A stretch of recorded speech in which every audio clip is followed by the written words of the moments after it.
días. Ánimo, ánimo. Pues, ¿qué creen? Que estoy al servicio de ustedes. ¿Así? 4 y 3. Empezamos. Gracias, presidente. Buenos días, Dalila Escobar del Proceso. Primero, preguntarle sobre toda esta situación que se dio en torno a la aclaración que se hizo respecto del monto de una cifra, en torno al reportaje de portada que trajo Proceso esta semana, respecto de los contratos que se dan a esta empresa de la familia Romero por un conglomerado de varias empresas. Si bien sí se hizo esta aclaración, esta corrección del tema del monto, que se trató de una interpretación de esa cifra en específico, de acuerdo con la información que compartió Sedena, pues sí hay una confirmación de que existen esos contratos de que se dan a esta empresa y que si bien desde un principio se manejó que eran 3,000 millones de pesos que se han dado durante 12 años, en los últimos 4 se ha dado la mayor parte de este monto. Esto con información, por supuesto, que sí proporcionó Sedena después del lunes que se hizo la aclaración, que se hizo la corrección, y preguntarle qué sucederá con estas empresas. Se revisarán los contratos para saber si en efecto son necesarios, porque se trata de un tema de proveeduría y no de fabricantes, toda vez que, bueno, pues lo que hacen es adquirir lo que tiene que ver con cuestiones de armas y de incluso refacciones para vehículos militares. Preguntarle primero eso.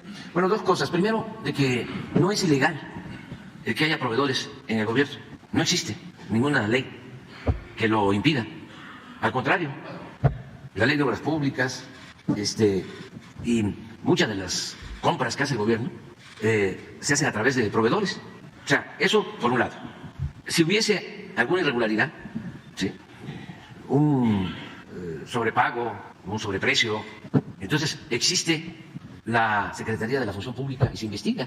Y no se permite en este gobierno la corrupción y no hay impunidad. Un poco lo que se manejaba es también el tema, del proceso de licitación que hubo. De acuerdo con lo que se investigó, había una serie de cuestiones favorables para este grupo de empresas. Hay que verlo porque, por lo general, o sea, es común de que los que pierden, ¿sí?, en una licitación siempre buscan inconformarse y si no tienen elementos o no quieren mostrarse con transparencia, ¿no?, y defender su punto ante las autoridades, pues utilizan a la prensa y le filtran información, que en este caso ni siquiera es filtración porque está en el portal oficial. Entonces, ¿qué es lo que está en el fondo de este asunto? ¿Cuál es el fondo de este asunto? No es ese contrato, es la deshonestidad de Proceso. Ese es el meollo de la cuestión. O sea, no hay ética periodística. No es posible que se cometa, ¿sí?, un error, ¿sí?, al escribir una nota completamente difamatoria, bajo la máxima de que la calumnia, cuando no mancha tizna, en una portada, como nota principal, se aclare de que no son 8,000 millones de pesos, sino 8 millones. Hay una diferencia abismal. Sí, o sea, permíteme. Sí. Y que todavía vengas tú, o te manden a ti, ya te lo digo con todo respeto, a preguntarme sobre lo mismo, cuando Proceso lo que debió hacer era disculparse. Sí, permíteme. ¿Qué hace el Proceso? Además de que vienes de nuevo con el tema. Manipula. Dice, el presidente confirma de que sí se llevó a cabo la operación. En cambio, tu compañero, periodista, el que hace la nota, ofrece disculpa y la revista no. Porque son cosas distintas, que es lo que siempre he sostenido. Una cosa son ustedes, los trabajadores de los medios, y otra cosa son los empresarios de los medios, o los dueños de los medios, o los intereses de los dueños de los medios de información.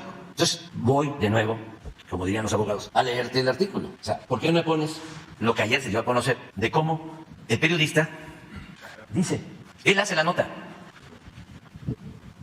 Este es el proceso. Esto es lo que hace el periodista respecto a la errata, la aclaración, la información proporcionada. Por supuesto, asumo el error en una cifra del reportaje y pido disculpas a los lectores. Nada más le voy a agregar también a la Secretaría de la Defensa. Sí, pero bueno, pero miren, esto es el periodista. Miren, Proceso. Es el periodista que escribe la nota. Sí, este es el periodista que escribe la nota. Sí, pero este es Proceso. Sí. Esta es la cuenta de Proceso. Y miren lo que dice. AMLO y la Sedena aclararon el monto de uno de los contratos citados en el reportaje. Familia Romero, un nuevo imperio, repiten, de proveeduría militar, publicado en Proceso, pero añadieron que a la empresa textil, no sé qué, se le adjudicaron 8 y no 3 contratos. O sea, esto es deshonestidad. Como se vea, falta de ética. ¿Sí? Este es muy lamentable, asunto periodístico, pero esto es lo que está en los últimos tiempos caracterizando a Proceso.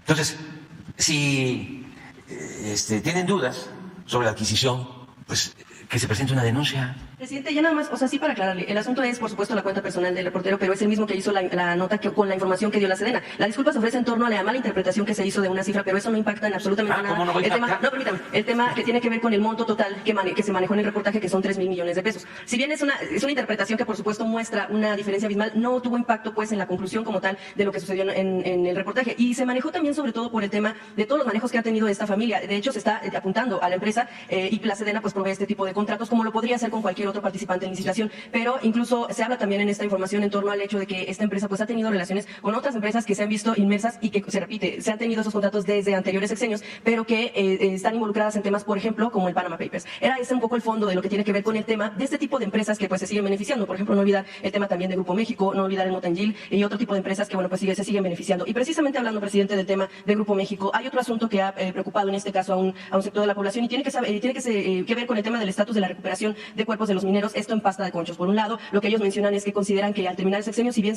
había sido el único gobierno que hizo la promesa de tener la recuperación o de ofrecer la recuperación en una indemnización a los familiares, lo que ellos sostienen es que consideran que no se logrará el avance necesario para llegar al final del sexenio y que se puedan recuperar los cuerpos. Usted en un principio había mencionado que se tenía esa duda, que se tenía ese riesgo, que se podía correr y que se iba a tomar. ¿Cuál es el avance que tienen? Porque, bueno, pues lo que ellos mencionan es que sienten que no se va a concluir por un tema de avance natural en los trabajos y la cuestión de las empresas en ese sentido. Primero. Todavía falta tiempo y están avanzando bien.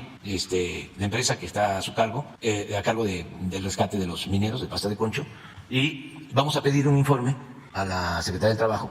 Pero yo lo que sé es que están trabajando muy bien y que vamos a cumplir, de que se va a rescatar los cuerpos. Es una acción muy intensa, pero al mismo tiempo muy humana, también compleja, por lo que se está llevando a cabo de los trabajos de excavación, y vamos a cumplir.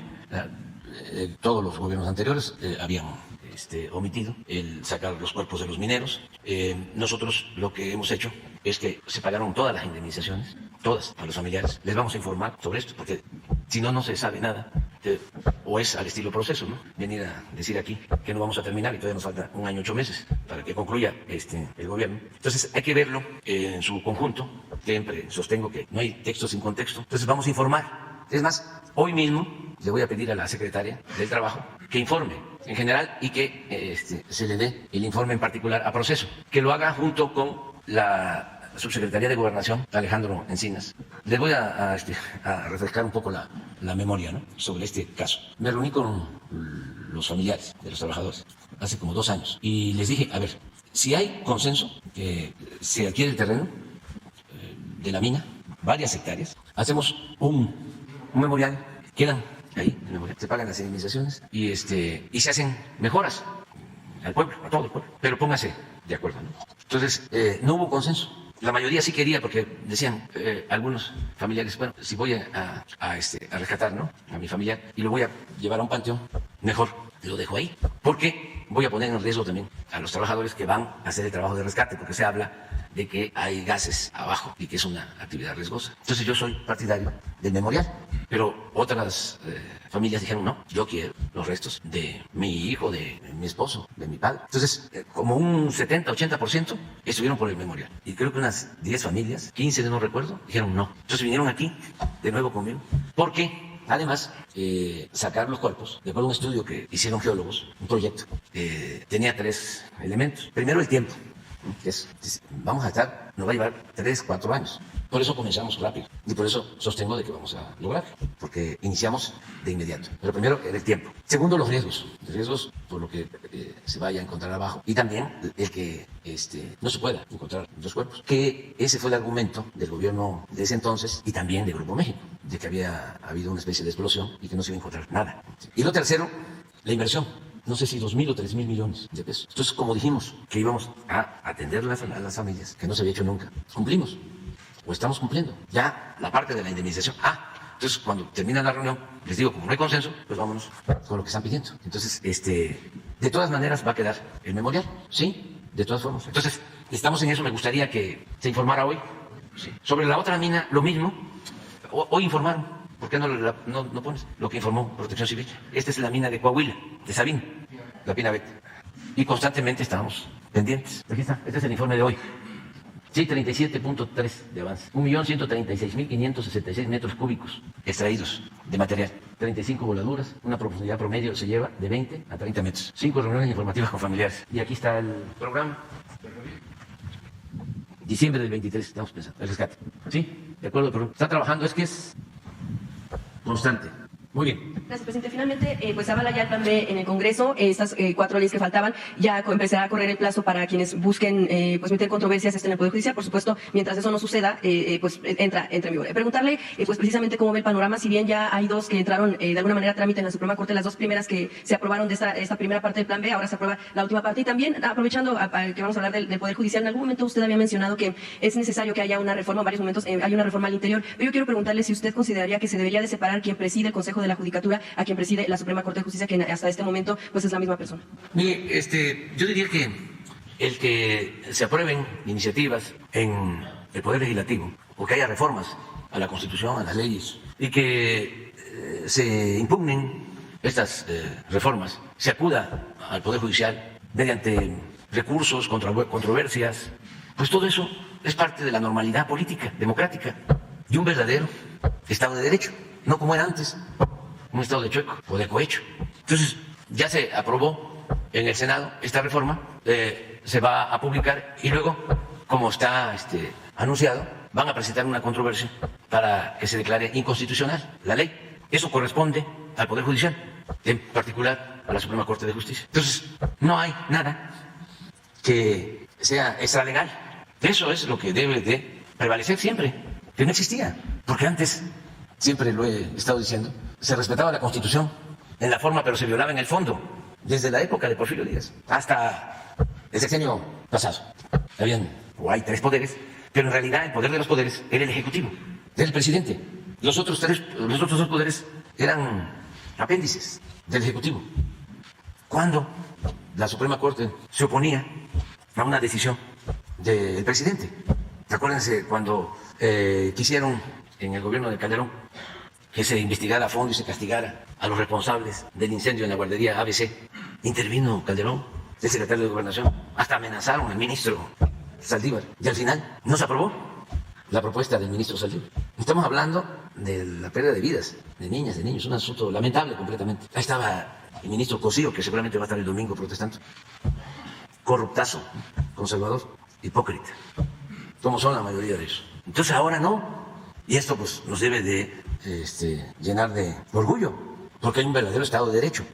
Pero pues suele olvidarse todo esto y quieren confundir y manipular a la gente. Agarran esto como bandera, lo he venido diciendo, ¿no? Cómo pues defienden a Calderón y defienden a García Luna, ¿no?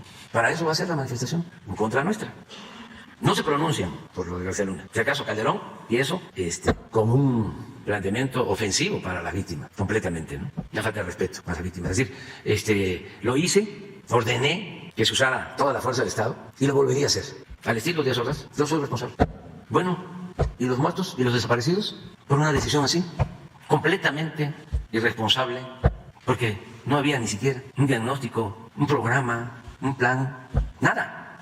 Era el uso de la fuerza, fuego, y miren lo que ocasionaron. Además, la inmoralidad de decir, no me va a temblar la mano y vamos a usar la fuerza, y por el otro lado, dedicar toda la Secretaría de Seguridad Pública a proteger a un grupo de delincuentes a cambio de sobornos, y no dar una explicación de cómo es que sostuvo tanto tiempo y lo convirtió en su mano derecha. Claro, debería de explicar, pero no eso que yo soy valiente y enfrenté a los delincuentes y los voy a seguir enfrentando. Y no hablar de cómo nombró a García Luna y lo sostuvo 6 años, y si sabía o no sabía de lo que hacía García Luna, y los vínculos de gobierno a gobierno entre Estados Unidos y México para llevar a cabo operativos como el Rápido y Furioso y la vinculación de las agencias estadounidenses en el país, sobre todo prácticamente la entrega de la Secretaría de Marina a las agencias de Estados Unidos, que era una secretaría que se ocupaba de los puertos, de la protección de las costas, y de repente se convierte en una secretaría con equipos de élites entrenados en Estados Unidos para enfrentar a las bandas del narcotráfico, con equipos de lo más sofisticados entregados por el gobierno de Estados Unidos, que entraban y salían, hacían lo que querían en el país, violando la soberanía de México. ¿Por qué no explica todo eso? Hay muchísimas cosas, el el papel de los embajadores de Estados Unidos en México, cuando asesinan en Morelos a un Beltrán Leiva, Arturo Beltrán Leiva, y que hacen todo un espectáculo, un montaje, llevan periodistas, vulneran el cuerpo que fue asesinado, le toman fotos con billetes de dólares en todo el cuerpo. Declara el embajador de Estados Unidos de ese entonces de que sí se podía confiar en la Marina, no en el Ejército. Y a la semana, allá en Paraíso, Tabasco, asesinan a toda una familia de uno de los marinos que participan en ese operativo. Y al poco tiempo se va el embajador. ¿A quién le pide Calderón que se vaya el embajador? ¿Quién le concede que cambien de embajador? Por eso el asunto de García Luna va a ayudar más a que se conozca toda la verdad, para que nunca, jamás se repitan estos hechos lamentables, ofensivos, vergonzosos, que tienen que ver con la corrupción, con el entreguismo, con el mal gobierno. Imagínense, del resultado del juicio queda ahí la información de que manejaban el aeropuerto de la Ciudad de México en 12 años. Si así manejaban este aeropuerto, imagínense los otros. Entonces no es poca cosa. Y ojalá García Luna y su abogado ayuden para que García Luna hable, no solo porque le podrían reducir, sí, el tiempo que va a estar en la cárcel, sino por la salud pública, lo que contribuye a que se vaya purificando la vida pública en nuestro país. Ahora yo les quiero dejar una pregunta, ¿no? Porque así como ustedes preguntan, pues yo también les pregunto. ¿Ustedes creen que si hubiese ganado Anaya o Mitt, hubieran juzgado a García Luna? ¿Verdad que sí han habido cambios? Estas cosas no se veían. Y vamos hacia adelante. Y vamos a seguir avanzando en la transformación. Y todos los mexicanos, hasta los opositores del bloque conservador, se han portado muy bien. Porque hemos llevado a cabo esta transformación sin violencia. Qué bueno, ¿no? De que haya polémica en los medios y que los periodistas, no los periodistas, los dueños de los medios, estén en contra de nosotros. Y que nos ataquen un día sí y el otro también. Pero que no pase de eso. Qué bueno que se agrupen, la convocatoria que hizo Calderón para que estén el domingo aquí, y Fox, y que se ejerce el derecho de manifestación. Eso es la democracia, el uso pleno de las libertades. La libertad no se implora, se conquista. Nosotros luchamos durante muchos años y que no se cansen. Lucha, lucha, lucha, no dejes de luchar por un gobierno obrero, campesino y popular, porque también la lucha en oposición exige de muchas fatigas, es estar permanentemente luchando por los ideales, por los principios. Eso sí, no hay cosa más bella que luchar por ideales y principios, por causas justas. Entonces, ánimo. ¿Está fuera de la ciudad? Sí, voy a la supervisión del Tren Maya. Buenos días, presidente. Julio Mar Gómez, de Medios Digitales del Pacífico de Baja California Sur y BCS Noticias. Presidente, el TECMEC tiene múltiples aristas. Una de ellas tiene que ver con el papel del personal de aduanas, pues que en ocasiones en la frontera norte obstaculizan o vuelven lenta la operación comercial entre Estados Unidos y México. Como por ejemplo en la garita del Chaparral de Tijuana, los vistas fiscales y la licenciada Carmen Flores, encargada de logística, informática y contabilidad, prohíben la circulación y entrada de los buses a pesar de contar con el permiso de la Secretaría de Infraestructura y Comunicaciones y Transportes. Y pongo por ejemplo a una de las empresas afectadas, que es la empresa mexicana de transportes de personas, Greyhound Lines México, quienes cuentan con un taller y justo está en la ciudad de Tijuana. Ahí es donde se reparan cientos de camiones que cruzan todos los días sin pasajeros. Dicha empresa da empleo a decenas de mexicanos y contribuyen a la buena cooperación entre México y los Estados Unidos. Pues de esta situación está enterado el teniente coronel Fernández Martínez García, es el encargado de aduanas en Tijuana. Y también, ¿cómo podríamos hacer que la burocracia fuera un poco más rápida?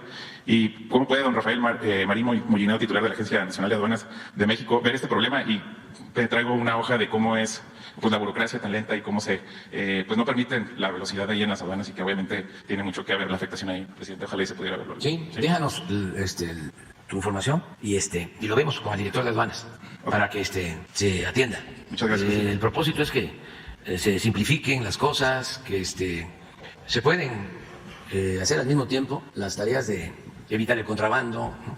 Y que sea rápido todo lo que tiene que ver con las gestiones, el que no se pierda tanto tiempo en las aduanas. Entonces, déjanos eso. Sí, muchas gracias, presidente. Pues por otro tema, un comercial. Presidente, en diciembre, mi compañero Carlos Pozos le propuso una foto de fin de año con usted. Yo cambié mi vuelo para poder estar en la foto. Sin embargo, esperamos que nos compartieran la fotografía del recuerdo de 2022 de la fuente presidencial, pero desafortunadamente no fueron compartidas, y le podría solicitar a algo cerca si nos podrían hacer llegar. Sí, bueno, pues es que lo hice alguna vez, a ver si nos echa la... Bueno. ¿No tuviste? No tuvimos fotografía. Sí, se nos comporta. Ahorita tómatela, vente para acá, ven. Espero que no la pasen.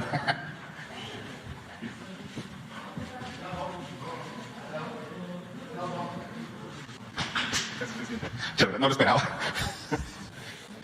Bueno, gracias, presidente. Por otra parte, ¿qué repercusiones tendrán derivado del caso García Luna, que los ciudadanos asistan menos o que voten menos el 24 de marzo, el 24 del próximo año en las elecciones, presidente? Pues que ya al Partido Acción Nacional ya no lo ven como partido, sino como una organización criminal. ¿Qué repercusiones tendrán para este domingo y para también las próximas elecciones, presidente? Pues no sabemos, porque siempre he sostenido que no hay que menospreciar la fuerza del bloque conservador. Sería un error subestimar lo que representan. Ellos están financiados por la oligarquía, tienen mucho dinero, cuentan a veces hasta con financiamiento de gobiernos extranjeros, tienen de su lado a la mayoría de los medios de información, cuentan también con el apoyo de los intelectuales orgánicos. Y hay una tradición del pensamiento conservador en México, que viene de lejos. Siempre ha existido el conservadurismo. Entonces, es una mezcla entre intereses económicos, corruptos y conservadores, quienes han internalizado esa doctrina. Y esto pasa en México y pasa en todo el mundo. Y hay una especie de fanatismo. Entonces, pueden estar viendo que Fox los engañó, que les dijo que iba a haber un cambio y que fue más de lo mismo. Pueden estar viendo, constatando, sabiendo de que Felipe Calderón se robó la presidencia. O esto de que su secretario de Seguridad Pública estaba involucrado con las organizaciones criminales y a ellos no les importa. O sea, pero a ellos, el que está haciendo malas cosas es AMLO, autoritario, populista, que no habla inglés, pueblerino. Entonces, así es y así será. Y ya lo que pues hay que procurar es que esa franja de la sociedad pues no siga ampliándose. Por eso es importante impulsar la revolución de las conciencias, informar, orientar, concientizar, para seguir cambiando mentalidades. Y eso se logra. Y se ha avanzado muchísimo en México. Si no fuese por eso, yo no estaría aquí. Puede venir cualquier persona de otro país y ve los medios de información, revisa los periódicos, o habla con los intelectuales, le pide opinión a Krause, le pide opinión a Aguilar Camín, o habla con los periodistas más afamados, los corresponsales extranjeros. Entonces, tienen esa opinión, ¿no?, de que estamos haciendo las cosas mal. Y en cambio, la mayoría de la gente, pues piensa distinto. Entonces, eso hay que seguirlo promoviendo. Y no enojarse ni perder mucho tiempo en querer convencer a gente que ya adoptó, ya ha decidido no cambiar. A eso hay que decirle, sigue usted su camino, ahí la lleva, va bien, no se detenga. Pero los jóvenes, hasta de esas familias, sí ya están pensando de otra manera. Y eso sí, porque tienen una mente más fresca. Es como un libro en blanco, un cuaderno en blanco, donde se puede avanzar mucho. Para que tengan un pensamiento pues más humano, más fraterno, no egoísta, no clasista, no racista, que no odien, que lleguen a la conclusión de que solo siendo buenos podemos ser felices y que se alejen lo más que puedan del dinero, que no conviertan al dinero en su Dios. Todo eso ayuda, que sean fraternos, que le tengan amor al prójimo. Sí se puede. Más cuando nosotros, los mexicanos, afortunadamente, como también sucede en otros pueblos, tenemos una gran reserva de valores culturales, morales, espirituales, por nuestras culturas, que vienen de tiempos remotos y son profundas sus raíces. Entonces sí, hay que seguir adelante, pero no menospreciar al conservadurismo, porque son bastantes, no es poca gente, son millones. Nada más con que ya no sigan creciendo y que además no regresen por sus fueros, porque entonces sí acabarían con todo. Porque son muy ambiciosos y muy corruptos y no les importa el pueblo, no le tienen amor al pueblo. Eso es lo que puedo decir, o sea, y que cada quien libremente decida. Estamos viviendo, no nos podemos quejar, tiempos interesantes. Yo diría momentos estelares en la historia de nuestro país. Esto no pasaba antes, era muy plano todo, no se movía nada. Y lo que había era mucha simulación. Imagínense la gran simulación que significó la elección del 2000. Pierde el PRI, entra el PAN. ¿Y cuántos pensando, no?, de que iban a cambiar las cosas? Pues fue gatopardismo. Eso que consiste en que las cosas en apariencia cambian para seguir igual. Al grado de que el domingo están agarrados de la mano. Fox con, ¿cómo se llaman? Del PRI. Alejandro Moreno, Chong, Claudia Ruiz Massieu, Goldenberg, Aguilar Camín, Krause, Marco Cortés, lo de Mola, etcétera, etcétera. Ahí todos, agarraditos de la mano. Agárrense de las manos. Muy bien, adelante.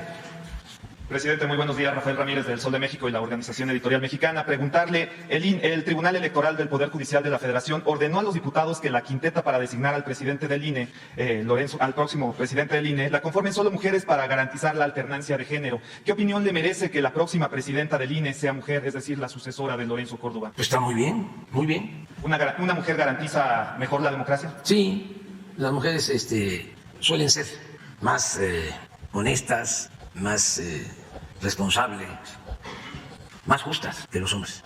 Es muy difícil, por ejemplo, son pocas las... Bueno, no lo voy a decir. Pero son una garantía las mujeres. ¿Se perfilaría a Carla Humphrey como una favorita para ser la sucesora de Lorenzo Córdoba? Eso no me corresponde a mí, eso lo tienen que decidir pues en el Congreso y luego creo que el Consejo del INE. Lo que sí es que me consta que las mujeres son muy responsables y son honestas. Cuando yo fui jefe de gobierno, la mayoría de los integrantes del gabinete eran mujeres. Creo que de 14, 8 mujeres. Y ahora igual, casi la mitad son mujeres. Y muy buenas, mucho, muy buenas. Y nosotros hemos contribuido, desde que estábamos en la oposición, para que se abrieran espacios, que no se obstaculizara el avance de las mujeres en la participación política y en todos los campos de la vida pública. Contribuimos a que ahora en la legislatura la mitad sean mujeres y la mitad hombres.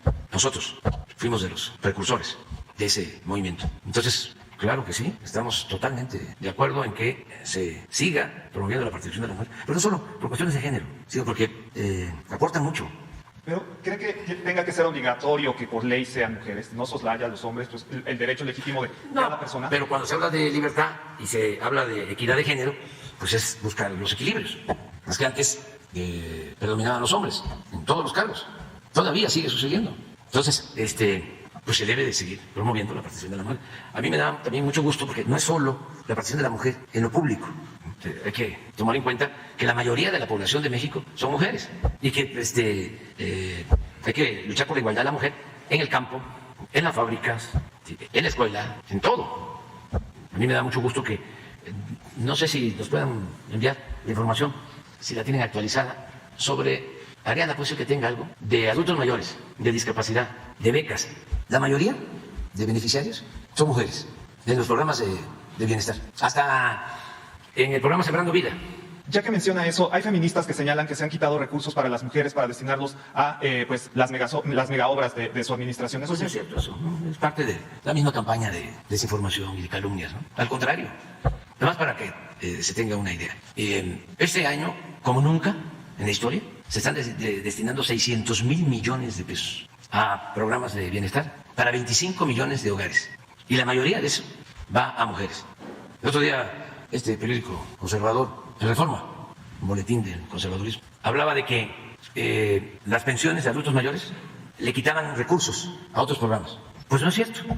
Se incrementó el apoyo a los adultos mayores en 25% y se va a seguir incrementando en otros 25% para el año próximo. Pero también se incrementó el presupuesto para educación, para salud, para becas, para Sembrando Vida, para la búsqueda de desaparecidos, para derechos humanos.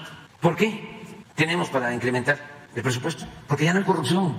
Entonces, afortunadamente, no tenemos problema de falta de presupuesto, porque era mucho lo que se robaban, más de lo que imaginamos.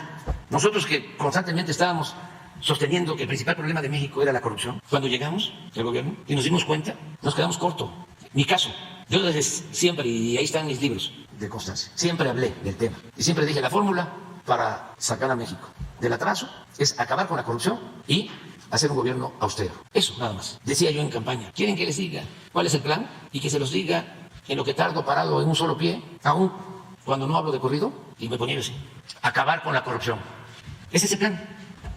Y no saben el resultado tan exitoso, la importancia que tiene el no permitir la corrupción. Porque no es un asunto nada más de índole moral, sino es muchísimo el dinero que se libera para el desarrollo del país. Pero si hacen una obra como era antes, que costaba 100 millones y la cobraban en 300, en 500, y ni siquiera la terminaban.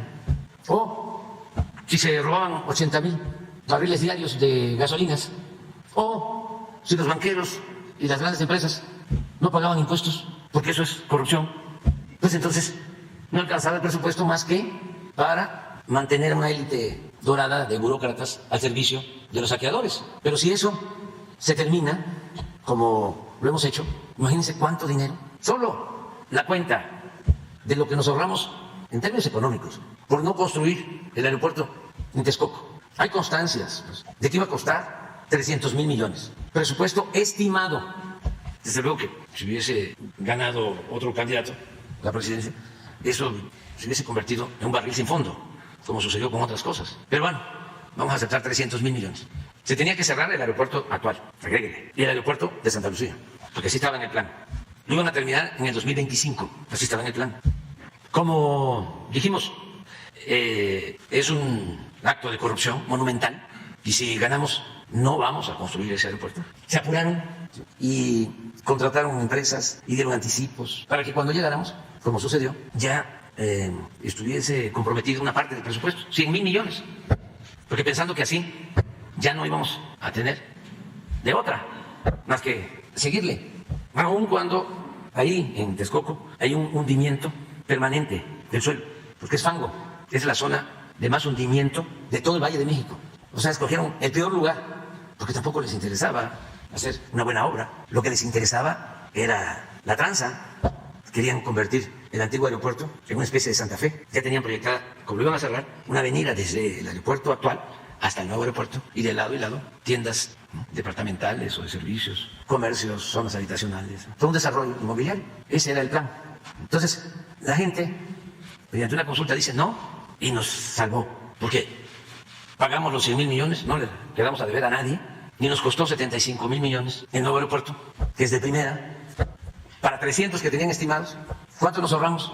125,000 millones. Y no se cerró el aeropuerto de la Ciudad de México. Y al contrario, el aeropuerto de Santa Lucía no solo se cerró, es ahora el aeropuerto Felipe Ángeles, sino ahí está un aeropuerto militar con todas las instalaciones y un aeropuerto civil, y es un complejo habitacional con oficinas, cuarteles, hospitales, escuelas, centros comerciales, hotel, museos. ¿No ha sido lenta la transición, el despegue del AIFA? Sí, sí, porque han habido pues, muchos obstáculos. Bueno, desde la construcción, llovieron los amparos, de estos que vienen el domingo a protestar, de Claudio X González y de Cosío y de todos esos. Pero aún así, como se hizo bien y en poco tiempo, se inauguró el 21 de marzo del año pasado, pues tenemos mucho tiempo para que se vaya consolidando. Ya me estaban dando un anticipo de un análisis económico que se estima para diciembre de este año que el aeropuerto va a ser autosuficiente, o sea, ya va a tener su punto de equilibrio y ya va a empezar a obtener utilidades, o sea, ya no vamos a tener que destinar presupuesto público. No genera déficit. En diciembre, imagínense eso, tan importante. Okay. ¿Mande? No sé, pero va creciendo. Voy precisamente el martes, voy a recibir a un primer avión de carga de esta empresa DHL. Se han portado muy bien los directivos de esta empresa. Nos ayudaron cuando las vacunas y fueron de los primeros. Es decir, nosotros nos mudamos para el aeropuerto Felipe Ángeles y ahora van a estar ya todas las empresas porque van a recibir la carga desde el aeropuerto Felipe Ángeles, que tiene pues bodegas, tiene todas las instalaciones, nos va a ayudar mucho también para que no haya tanto tráfico en la zona del aeropuerto actual. O sea, ahí va. Ojalá y en otras obras yo hubiese tenido el tiempo, ¿no?, para dejarlas consolidadas. Por ejemplo, me va a tocar dejar funcionando la nueva refinería de Dos Bocas. Me va a alcanzar el tiempo, va a estar operando, y no solo eso, espero que ya modernizadas las 6 refinerías que se tienen y ya cuando menos operando una de las grandes plantas para convertir el combustible en gasolinas, que se llaman coquizadoras, otra en proceso. Ya voy a poder dejar una producción, una extracción de crudo del orden de 1.900.000 a 2 millones de barriles diarios, después de que recibimos 1.600.000 y así, porque destinamos dinero a la exploración, a la producción de pozos, y pues eso va bien. En el caso del Tren Maya, ahí sí estamos con el tiempo encima, tenemos que terminar este año, y ahí sí, pues no son tortas ahogadas ni tamalitos de chipilín, pero estamos aplicándonos a fondo para inaugurar en diciembre y tener 6 meses, de diciembre a septiembre que termina, para empezar a consolidar la operación. Vamos a dejar contratos de mantenimiento hacia adelante, 5 años pagado el mantenimiento, y vamos a dejar recursos para que no se detenga la operación. Todo eso es lo que estamos contemplando. En el caso de los programas de bienestar ya están consolidados, ya vamos a tener también, que eso es importante, en julio los 2.700 sucursales del Banco del Bienestar. Ya va a ser el banco con más sucursales en México. Actualmente el banco que tiene más sucursales tiene 1.900. Ya nosotros tenemos operando sucursales del Banco del Bienestar 1.400, aunque tenemos construidas ya como 2.300, pero operando 1.400, porque no solo es la construcción, son los cajeros, es la instalación del Internet, pero las 2.700, que pueden llegar a ser 3.000, las tenemos que tener ya operando en julio. De modo que vamos a tener un año para consolidarlas, porque también eso implica pues mucha planeación. Imagínense dispersar por el Banco del Bienestar 600,000 millones de pesos a 25 millones de beneficiarios. Y no es que llegue el adulto mayor a la sucursal del banco con su tarjeta y que no hay dinero, que ven la semana que entra, ahora se demoró.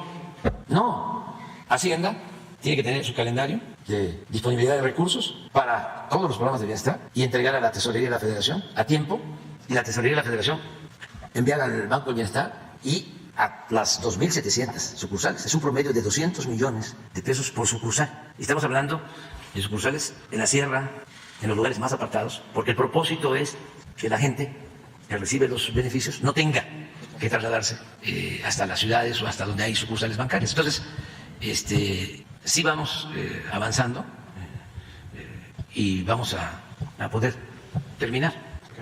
Presidente, El transísmico también, el transísmico ya tenemos los contratos, que es muy interesante.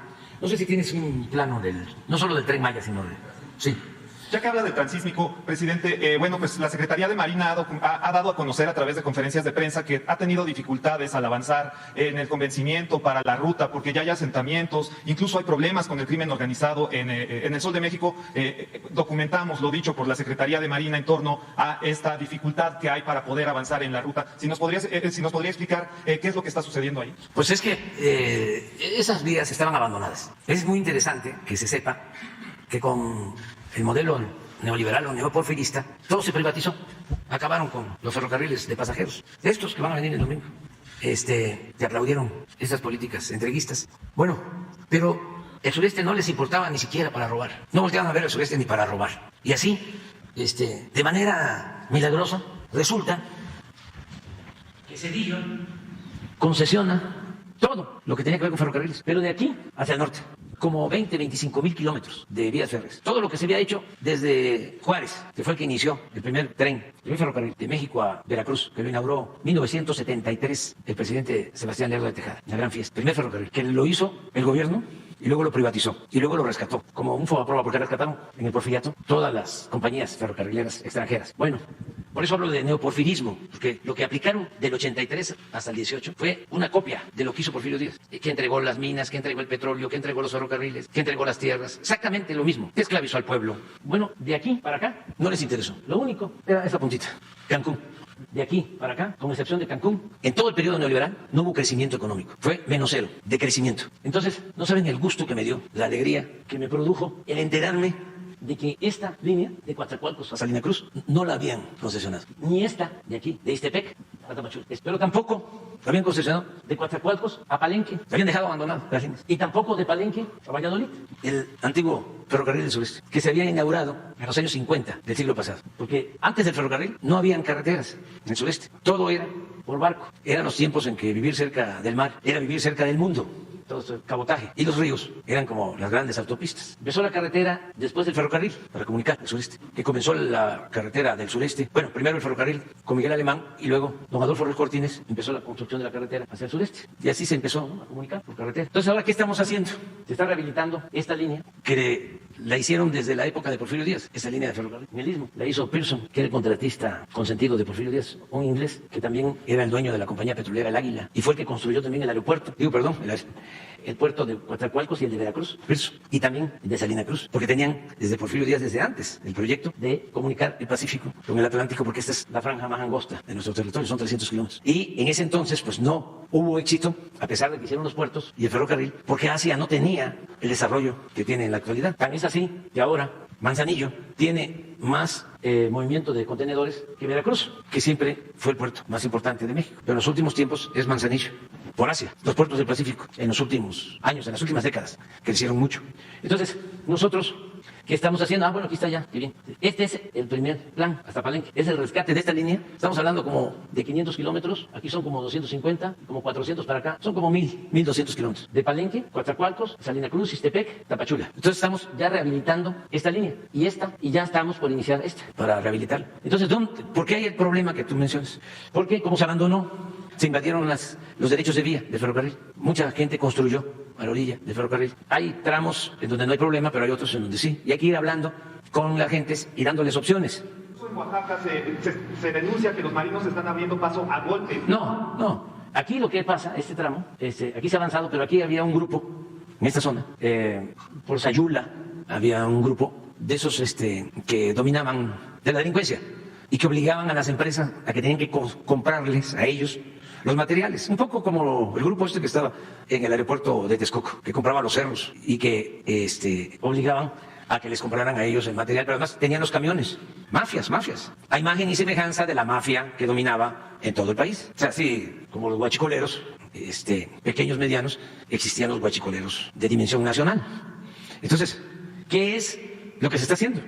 Pues construyendo las obras, pero aquí había resistencias. Y luego acá porque surgen dirigentes, abogados, que quieren sacar raja y que le dicen a la gente, aun cuando ya la vía está construida desde principios del siglo XX, entonces te paro, si no me das tanto. Por ejemplo, por aquí hay un problema agrario de los años 70.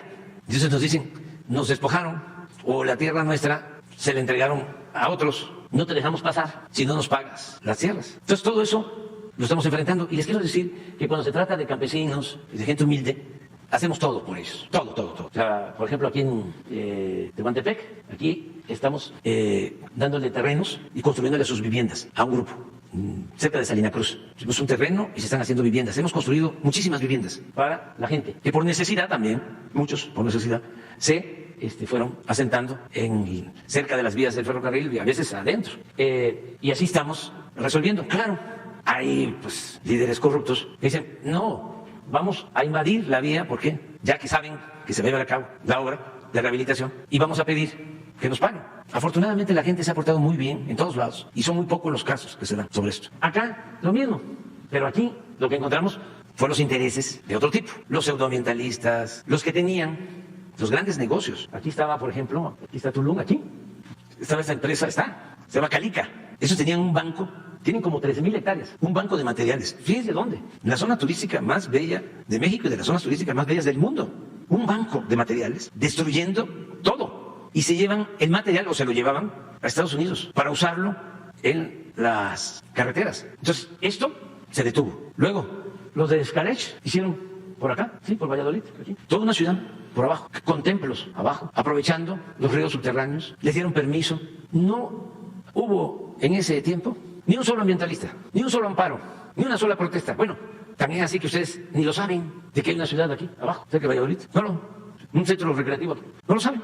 Sin embargo, aquí nos llovieron los amparos, con paciencia, con el apoyo del pueblo. Como decía Juárez, con el pueblo todo, sin el pueblo nada. Pudimos avanzar y estamos avanzando. Entonces, sí vamos a terminar. No solo es aquí, es llegar acá. Es esto, acá, bajar por acá. Miren, todo esto, irse aquí, a las casas así, y regresar acá. Nada más esto, de Palenque para acá, ¿sí? La vuelta completa, son 1,554 kilómetros. Es como ir de aquí a Cancún, más esto. Sí, porque en el caso del transísmico, son puertos, son los dos puertos. Las obras de puertos ya están avanzadas. Se está haciendo un rompeolas en Salina Cruz para que puedan entrar barcos de más calado. Se está ampliando el puerto.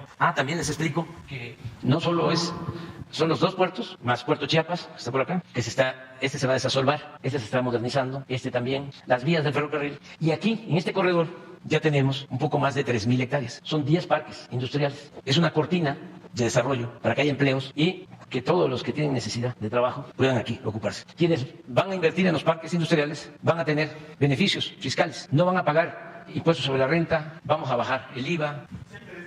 No deben invertir porque según la Plataforma Nacional de Transparencia no hay registro todavía Porque no hemos lanzado las licitaciones, estamos por lanzarlas para la ocupación de los 10 parques industriales, o sea, que es en lo que estamos trabajando. Yo voy a ir, fíjense, voy posiblemente el 17 a Coatzacoalcos, voy el 19 con legisladores de Estados Unidos al transísmico, vienen diputados y senadores. Luego, el 20 voy a Chiapas, voy a la zona. El 21 tengo que estar en Guelatao, eso es obligatorio. Además, con gusto luego, para conmemorar el nacimiento de Juárez. Y va a estar Kerry, el 21, lo invité.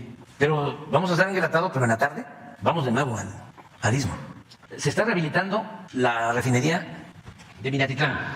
Se está rehabilitando la refinería de Salina Cruz. Aquí estamos invirtiendo además en una coquizadora de cerca de $5,000 millones. Todo presupuesto, todo. presupuesto público, no es crédito. Fíjense cómo alcanza el presupuesto cuando no hay corrupción. En inversión pública este año es récord. Nunca se habían destinado tantos recursos. Inversión pública. Los gobiernos anteriores eran concesiones. Construir carreteras concesionadas, de paga. Segundos pisos se paga. O concesiones para plantas de generación de energía eléctrica privadas, no de la Comisión Federal de Electricidad. Y la entrega de bloques de esa zona, precisamente del sureste, para la explotación de petróleo a compañías particulares. Les entregaron 110 contratos. ¿Se acuerdan lo que decían? Que iba a llegar la inversión privada a raudales y que iba a incrementarse la producción de petróleo, que iba a llegar hasta 2 millones de barriles con la inversión privada. ¿Saben cuánto producen? Con los 110 contratos, 20,000 barriles diarios. ¿Y saben cuántos de los 110 contratos están explorando y están invirtiendo? En 3. No, fue una farsa. ¿Se acuerdan de lo que decían de que teníamos un tesoro en las aguas profundas? Que solo era cuestión de sacarlo. Y que para eso se necesitaba entregar los contratos. ¿Saben qué querían?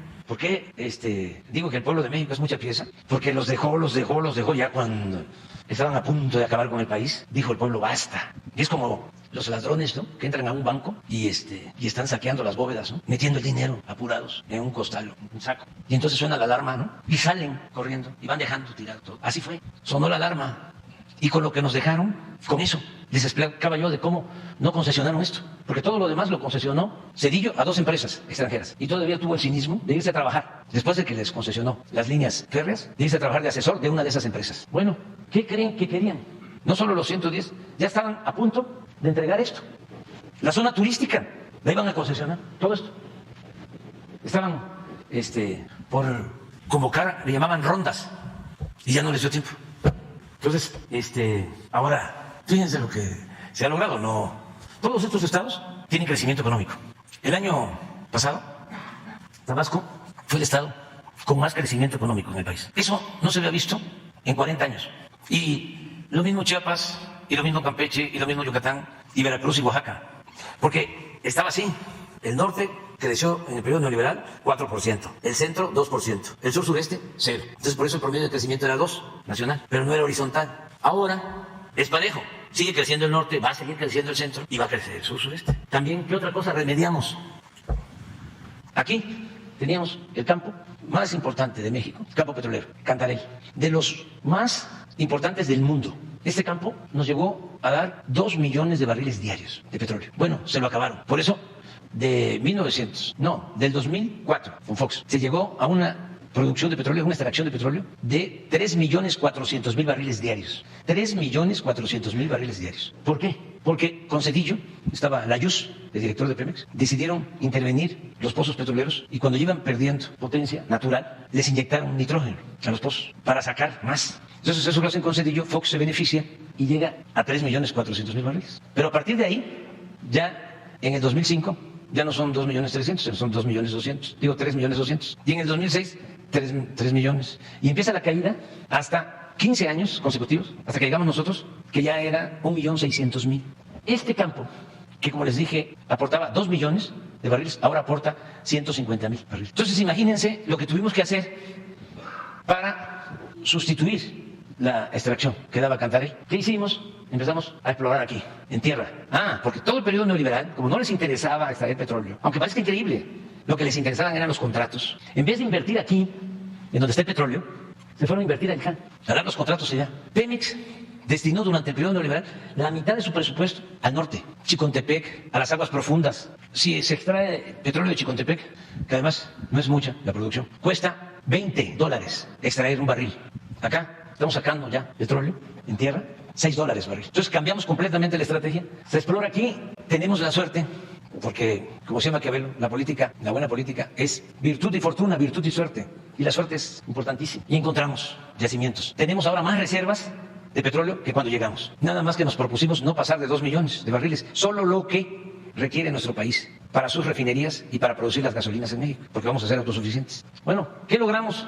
Sustituir. Y ahora Tabasco, después de 30, 40 años, ya está produciendo más del 50% del 1.850.000 barriles que estamos produciendo hoy.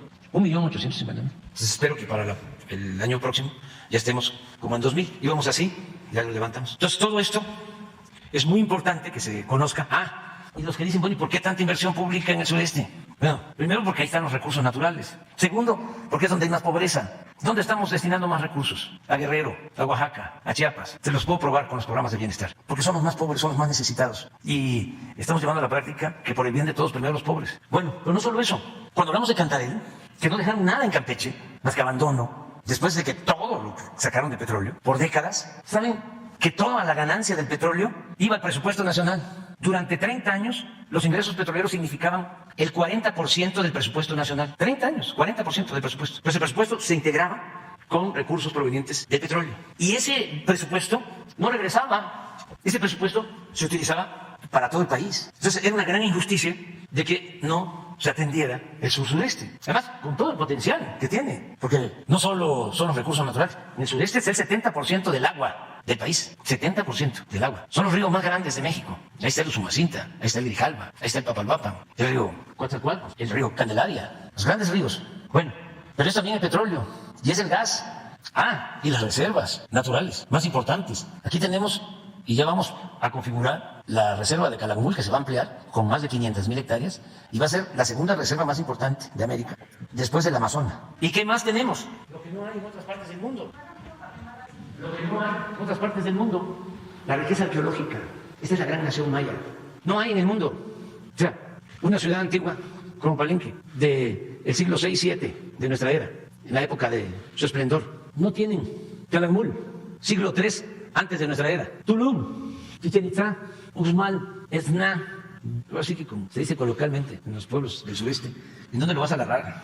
Me preguntas porque todo esto era Mesoamérica y aquí hubo dominio o presencia o florecieron culturas como la olmeca, la cultura madre, la cultura maya, y por acá estuvieron también los mexicas. Ustedes saben que, por ejemplo, Nicaragua es náhuatl, su nombre. En Managua hay una colonia que se llama Mexicanos. Bueno, esto le propuse al presidente de Guatemala, que es buena persona, cuando estábamos trazando el tren para integrar, porque miren, aquí está Flores, esta es una ciudad bellísima de Guatemala, es una isla, y aquí cerca, aquí está Tikal, y Calakmul está aquí. Aquí en el límite hay una zona arqueológica que se llama el Mirador. Todo esto es selva, pero hay caminos antiguos de los mayas. Bueno, el trazo del tren, con el propósito de integrarnos, yo le propuse al presidente, a ver, aquí está Palenque, en vez de ir hacia Escárcega, ¿dónde está Escárcega? Por acá, por aquí está. De Palenque, en vez de hacer aquí, hacemos una ruta aquí, pero de aquí, que viene siendo un lugar que se llama Candelaria, que es el límite de Tabasco con Campeche. Aquí hay una zona arqueológica que se llama el Tigre también, extraordinaria. Bajamos aquí la vía y la corremos por toda la línea de México con Guatemala, para que de Flores se aprovechen pues todas estas zonas y haya comunicación en el tren para acá, que aquí llegan 30 millones de turistas. Le dije nada más que quiero, porque no vamos a invertir donde hay conflictos. Lo único que quiero es una autorización de que la línea divisoria ya está reconocida por ambos países, porque aquí se generó un conflicto en la época de Porfirio Díaz y hubo hasta un tribunal internacional y ya se resolvió legalmente por parte de México, pero los de Guatemala nunca han aceptado la línea. Entonces me dijo, no voy a poder. Porque quiero por escrito, porque no vamos a invertir. Entonces no. Entonces ya por eso el trazo se fue por acá. Pues cuánta historia, ¿verdad? Interesantísima. Vámonos a cenar. Porque, se me pasaba. Están invitados. Hoy conmemoramos un aniversario más de el cobarde asesinato del presidente Madero y del vicepresidente Pino Suárez. Una vileza de una pandilla de rufianes que dieron un golpe de Estado y que mantuvieron aquí en Intendencia, ahí va a ser el acto, era la Intendencia del Palacio, y ahí mantuvieron presos al presidente, al vicepresidente, y los sacaron la madrugada de hoy, de 1913, y los asesinaron a medianoche, ahí por Lecumberri, de las cosas más tristes y reprobables, ¿no?, de nuestra historia. Un hombre bueno, por eso se le conoce como el apóstol de la democracia. Bueno, que se adelantó a sus tiempos. Quería que en México hubiese una auténtica democracia, que se respetaran las libertades, pero, imagínense, desmontar el régimen porfirista, que había durado 34 años.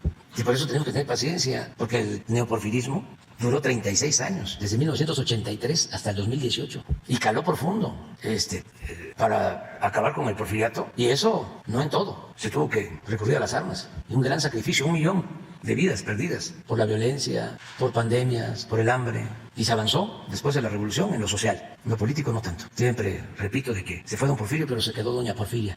Y vaya que fue profunda la revolución. Ahora, sin violencia, estamos llevando a cabo esta transformación y arrancando de raíz el régimen de corrupción, de injusticias, de privilegios. Entonces, ahora vamos a tener un acto recordando a Madero. Mañana, tú quedas. Bueno, nos vemos.